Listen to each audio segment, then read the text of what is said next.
What's up guys, welcome back to Apple Refresh and the Apple Spring Peak Performance 2022 event just wrapped up, and I'm here to tell you everything that Apple just announced. We've got a whole brand new Mac, new displays, new iPads, new iPhones, so let's get right on into it. So first we're starting off with the brand new iPhone colors. We've got two new greens this time. One of them is just called green and that's for the iPhone 13, and the other one is called Alpine Green, which is for the iPhone 13 Pro. Personally, I'm not a huge fan of the iPhone 13 green color, but the Alpine Green on the 13 Pro, it's basically the same, but I do like it more since it's deeper and darker. Still liked Midnight Green the best, but for everybody that likes green, you've now got those options on the iPhone 13. Now next we have another new iPhone, but for this one things have actually changed on the inside besides just the color, even if almost nothing has changed. And of course, I'm talking about the brand new iPhone SE. I'm not gonna lie, looks literally exactly the same old iPhone 8 design, but just has some slightly upgraded internals. It also now costs $429 instead of $399,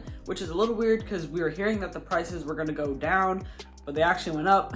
But I mean, it's whatever, it's only 30 bucks. Now I'm pretty sure it's the exact same colors, but now black is called Midnight, white is called Starlight, and product red, still product red, exact same color. It now has the A15 chip, which is in the iPhone 13s. And this is great, it will make the phone last much longer and have a much longer time of being supported by iOS. And now they also say that the battery life is improved because the A15 is more efficient than whatever the chip was that was in it last. But I kind of doubt this because the battery sucked on the old one, and I'm pretty sure they didn't change the battery at all. And now it has 5G, which has been known to drain your battery a lot more. So we'll have to see how the battery holds up when people start to review them. There's some very minor camera improvements now that it has the A15 chip. Just a few more features added like Smart HDR4 and photographic styles. So overall, still same screen, same home button, same Touch ID, and same great phone for whoever wants a cheap iPhone and does not need anything like the 13. And you'll be able to pre-order the new iPhone SE Friday, and it'll be available March 18th.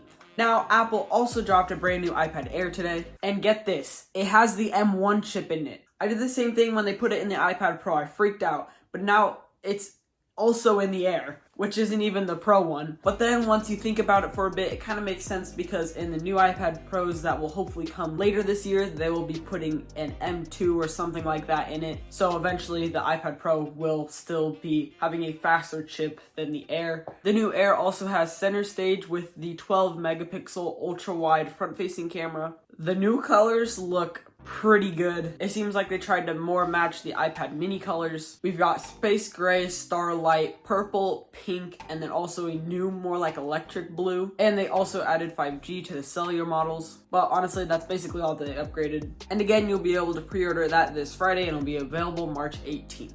Okay boys, now on to the good stuff. We got a brand new chip, the M1 Ultra. I don't really understand why there's so many M1 chips. Like there's 4 different M1 chips. We've got the M1, the M1 Pro, the M1 Max, and the M1 Ultra. But hey, if it's better, I'll take it. And it is quite literally 2 M1 Maxes just held together with thoughts and prayers or something. I don't even know. And holy cow, it is insane. It can go up to like 128 gigabytes of unified memory, 20 core CPU, 64 core GPU, 800 gigabytes a second of memory bandwidth. Like, it is too much, bro. And this new beast comes in the one and only Mac Studio. Lucas Mianis did it, boys. Like, how is this even real? It's literally gonna be like faster than the $30 million Mac Pro. And it just looks like a bunch of Mac Minis stacked on top of each other. It's just super clean and nice design. You've got SD card slot as along with 2 USB-C ports on the front and then a bunch of ports on the back, including